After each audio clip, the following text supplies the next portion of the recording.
kering gitu ya? Tapi bunga yang udah menuju busuk juga. Berarti udah agak lama nih Kak. Udah agak lama.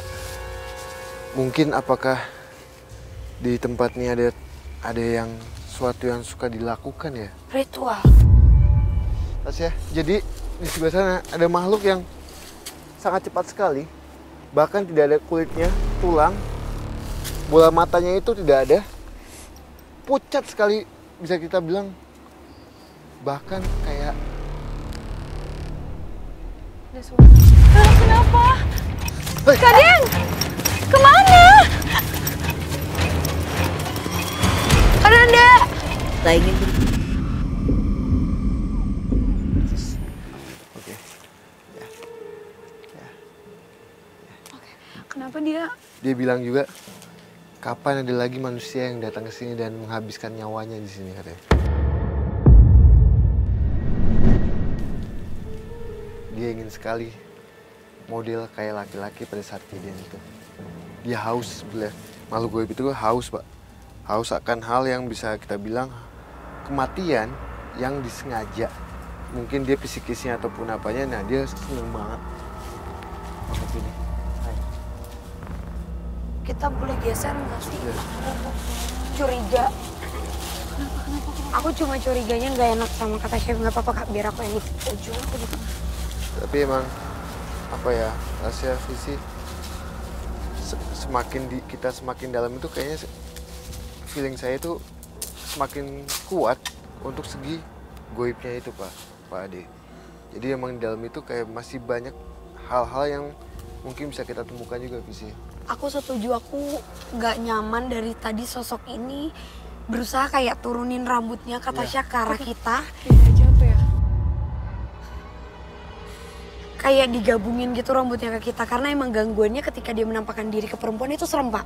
Tapi kalau ke laki-laki dia akan menjadi cewek cantik. Cewek cantik. mencoba kembali ke jalur utama karena tak dapat dipungkiri aura mencekam semakin terasa. Gak tau kenapa aku ngerasa kita makin mendekat dengan apa, Chris? area mereka atau kerajaannya mereka. Itu kenapa seperti jalur ini kita tuh kayak disambut. Betul. Dengan betul. cara apa? Dengan cara mereka itu menimbulkan suara. Entah lemparan batu, pasir, ranting yang seperti diinjak. Dan itu adalah hal biasa yang terjadi di kawasan ini. Betul banget, betul banget. Oke, tadi Frisly bilang kita tuh udah disambut karena kita menuju arah yang lebih dekat dengan lingkungan mereka. Cuman Tasya nggak tahu nih areanya di mana. Mungkin Pak Ade tahu ada cerita-cerita lain mungkin di sekitar sini. Cuman mohon maaf saya nggak bisa nganter karena saya juga udah kondisinya takut. Mungkin ke arah sana ada kali. Di kali tersebut pernah ada kejadian ada anak SMP meninggal dunia. Padahal kalinya cuman airnya cuman sedengkul aja. Sedengkul. Kalau mau teman-teman mau ke sana silakan, cuman saya titip hati-hati aja karena ini hutan, kita jangan sombong kan apa. Kalau ada apa-apa saya ada di pos. Siap. Ade, masih banyak Pak Ade ya. Penelusuran semakin mencekam kalau Pak Ade tak mampu melanjutkan penelusuran. Kini kami mencoba menguak peristiwa naas lain yang pernah terjadi di tempat ini. Kak Den, Tasya dan juga Frisly tetap melanjutkan perjalanan dan kita masuk ke arah yang jauh lebih dalam. Dan aku juga nggak tahu sih sebenarnya tempat itu pernah dikunjungin sama manusia apa enggak ya, atau kayak jarang dikunjungi orang. Mereka tuh senang sekali menghuni dan mengisi tempat ini karena ternyata sering kali tempat ini digunakan untuk tindakan asusila. Ya ada lah, namanya di hutan orang main esek-esek, pacaran, berbuat mesum ya ada di hutan. Oh, masih ada itu Pak? Masih ada. Ini tuh kan 3 jalur ya. Sebuah perempatan sih dia. 3 jalur dan satunya dari arah kita datang. Kenapa? Gak tahu kenapa tapi ini aneh. Ada sosok seperti makhluk kembar. Di mana? Satu ada di sini dengan keadaan tangan yang seperti ini menggantung. Terus satu ada di situ juga. Sama kayak yang tadi aku bilang, kayak gini. Dan ada di situ juga. Cuma Kalau sosok ini... Kenapa, Fris? Kenapa?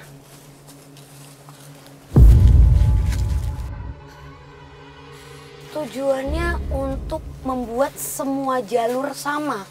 Atau membuat, kalau misalnya ada orang yang masuk, katakanlah polisi hutan yang mengecek keadaan, itu dibuat tersesat.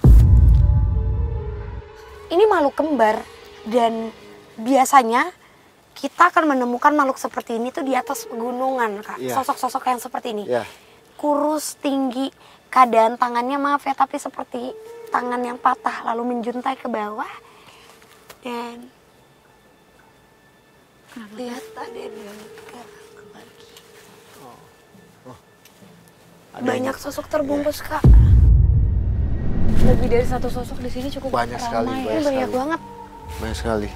Coba, Kak Tasya agak nyamping kayak gini, jadi nggak usah nabrak sosok ini. Oh, permisi.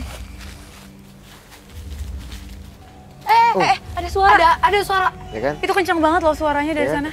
Interaksi demi interaksi mulai kerap kami dengar di area hutan ini, seakan menandakan semakin malam semakin terasa gangguan dari ribuan sosok astral yang mengawasi penelusuran kami. Aku nggak bisa pulang. Oh, juga. Kalian lagi coba komunikasi atau gimana, Fris? Kenapa, Fris?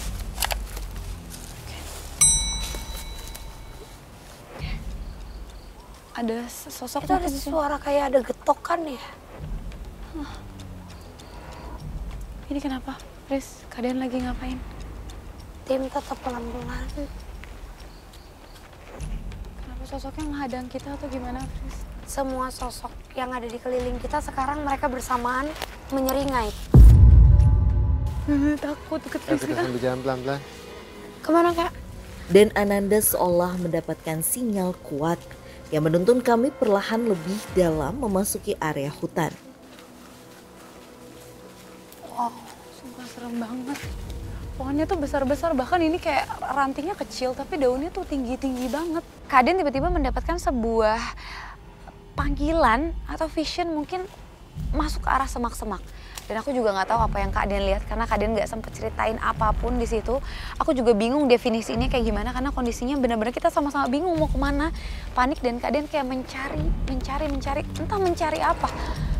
Terus tiba-tiba kita sampai ke tempat berikutnya. Kita bisa kesesat loh di sini. Fris, kenapa Fris? Sosoknya ngadang kita atau gimana ini Fris? Iya, Tasya. Jadi di sebelah sana ada makhluk yang sangat cepat sekali. Bahkan tidak ada kulitnya, tulang. Bola matanya itu tidak ada. Pucat sekali bisa kita bilang. Bahkan kayak... Ada suara. Kenapa? Hey. Kadang! Kemana? Ananda! Tak ingin berjarak dan Ananda bergegas mengejar sosok tersebut guna terkait peristiwa yang ada di tempat ini. Kenapa? Oh, Kenapa? Kenapa? Fris ini kenapa? Kan Anda coba untuk komunikasi dulu, nggak apa-apa. Kaden! Kan Anda? Aduh, hati-hati. hai, sini. Kak, Hai, kali ini kita malah masuk ke dalam hutan loh, Kak. hai, sini. Itu dia sosoknya Di sini. di pohon itu. Dia menggunakan selendang, mahkota, bahkan di pinggangnya ini kayak ada sayap.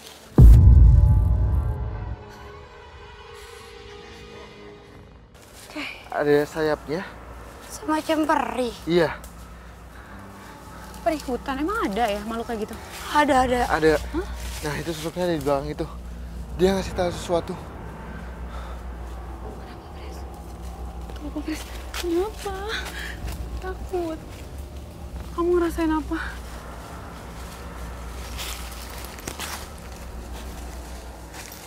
Mana?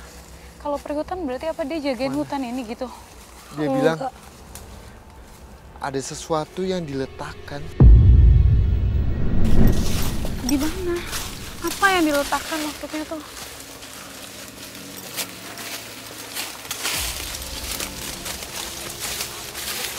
Seakan tak seperti yang saya bayangkan, sosok astral yang menyerupai peri ini memberikan teror yang membuat kami was-was di tengah hutan. Kak. Visi, Tasya. Dan akhirnya tiba-tiba Kadin kayak, aku juga nggak ngerti ya gimana definisi ini, karena Kadin gerak secara tiba-tiba, entah arahnya kemana, apa yang dicari pun aku nggak tahu. Karena Kadin belum jelasin apapun, tiba-tiba kita dibawa ke sebuah tempat dan bener aja. Kita ketemu semacam sesajen.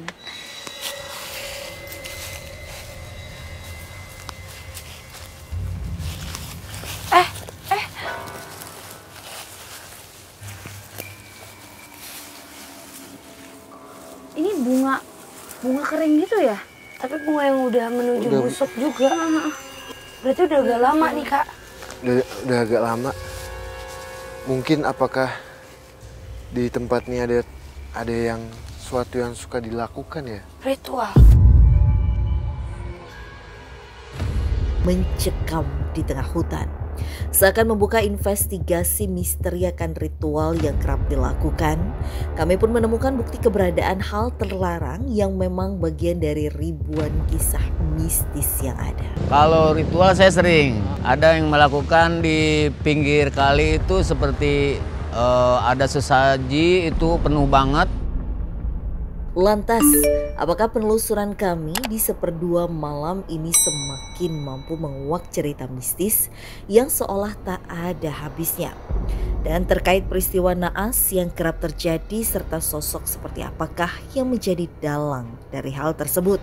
Tak dapat dipungkiri, area hutan yang lebat dan menyeramkan saat menjelang malam ini dulunya kerap digunakan sebagai salah satu lokasi syuting sinetron bertema kolosal yang cukup melegenda.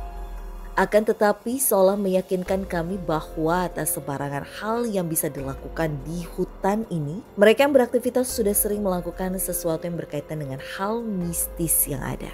Kalau zaman syuting kita motong kambing aja lebih dari 10.